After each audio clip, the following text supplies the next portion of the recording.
मँगोचा आंब्याचा वेगळ्या पद्धतीचा शिरा करण्यासाठी मी जाड रवा घेतलेला आहे 1 वाटीभर।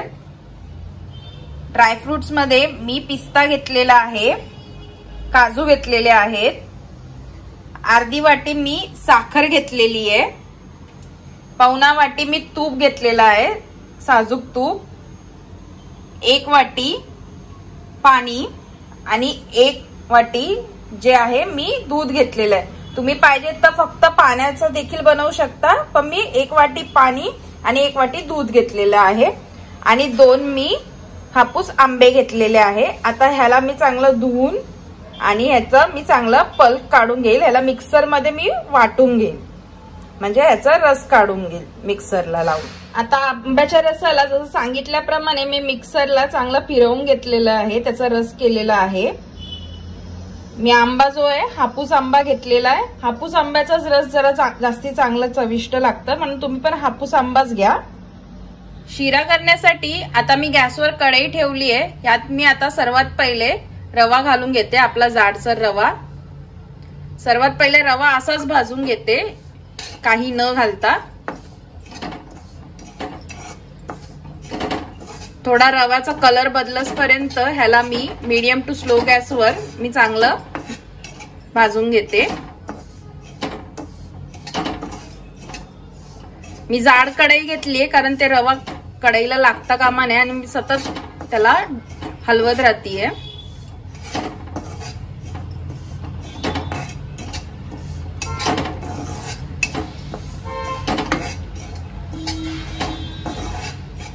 आता 5 मिनिटापर्यंत मी चांगलं ह्या रव्याला भाजून घेतलेलं आहे, असंच काही न घालता, आणि सतत हलवत राहिलीये। आता ह्यात मी तूप घालून घेते। तूप मी 2 चमचाभर तूप घालून घेते, 2 ते 3 चमचे, आणि तुपाबरोबर ह्याला चांगलं भाजून घेते।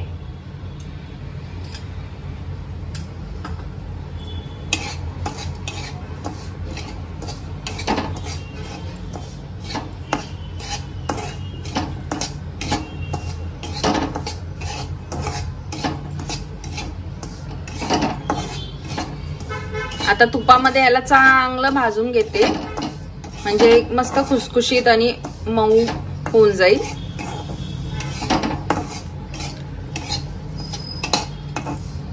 शिरा करण्यासाठी मी सांगितल्याप्रमाणे जाड रवा घेतलेला आहे, बारीक रवा नाही घेतला। जाड रव्याने कसं दाणेदार होतो ना, तसं जाड रवा घ्यायचा।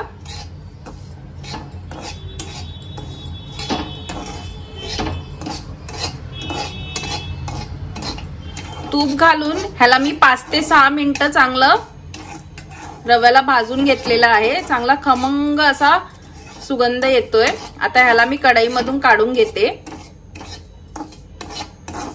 सेम कढईमध्ये आता मी पाणी घालून घेते,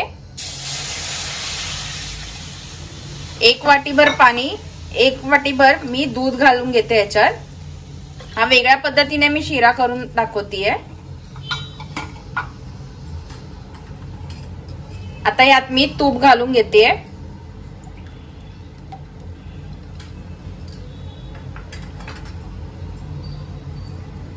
तर या सर्वांना मी चांगलं एकत्र करून घेते।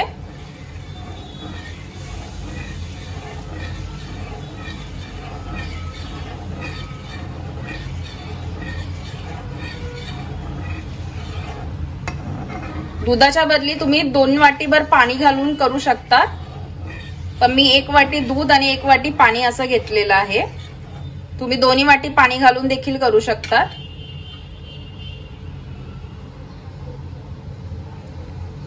आता ह्याला एक उकळी येऊसपर्यंत मी जरा थांबते, ह्याची एक उकळ करून घेते। आता चांगली उकळ आलेली आहे। आता आपण जो रवा भाजून घेतलेला आहे तुपामध्ये, त्याला थोडं थोडं करून मी टाकून घेते आणि हलवत जाते।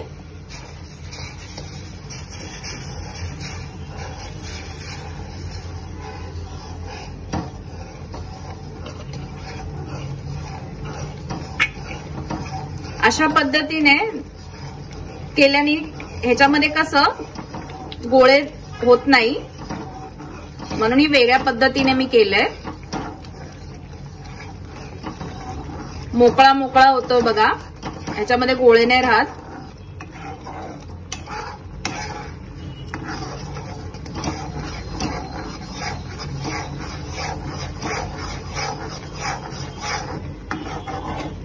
रवा बघा आपला कसा फुललाय.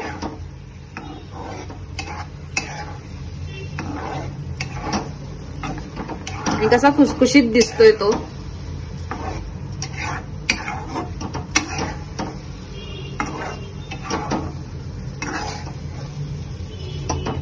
आता यात मी साखर घालून घेते.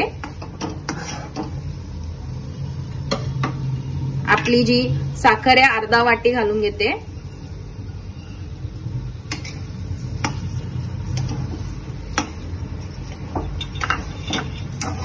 आता साखर चांगली वितळसपर्यंत मी चांगलं एकत्र करून घेते.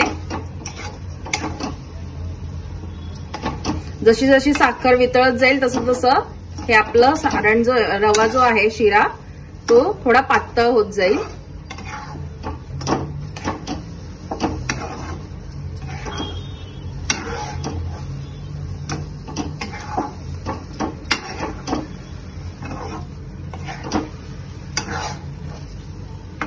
बघा आता परत कसा तो पातळ होत चाललाय. जशी जशी साखर वितळत जाईल तसं तसं तो पातळ होत जातो. सतत 5 मिनिटापर्यंत ह्याला मी एकत्र करत राहते साखर बरोबर. साखर घातल्यानंतर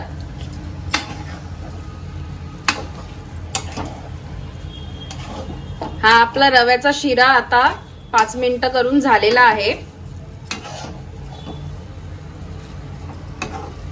आता ह्या टायमाला मी आपण जे आंब्याचा रस आहे जो करून घेतलेला आहे मिक्सर मध्ये तो घालून घेते.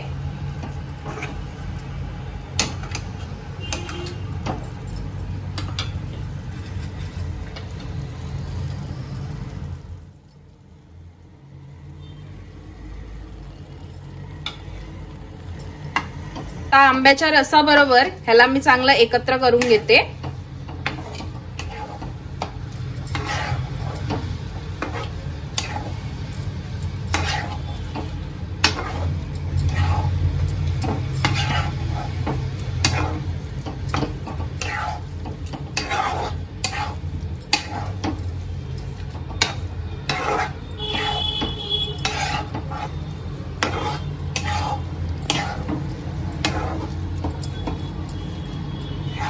रस सगळ्या शिऱ्याला मी एकत्र करून घेतलेला आंब्याच्या रसाबरोबर. आता ह्याला मी 2 मिनिटं वाफेवर शिजायला ठेवते, फक्त 2 मिनिटापर्यंत.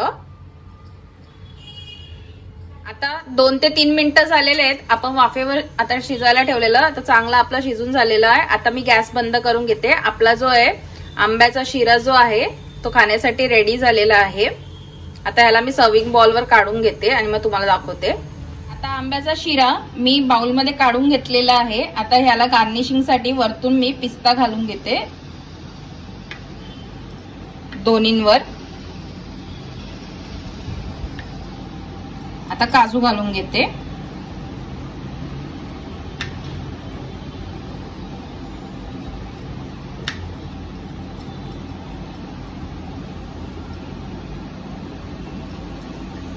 हा शिरा वेगळ्या पद्धतीचा आंब्याचा शिरा जो आहे खाण्यासाठी रेडी झालेला आहे. हा शिरा झटपट होऊन जातो आणि हे तुम्ही देखील करू शकता. पण याच्यासाठी हापूस आंबाच वापरला तर चांगलं लागतं. हापूस आंब्याची टेस्ट चांगली लागते रसाची. सो तुम्ही पण हे शिरा करून बघा.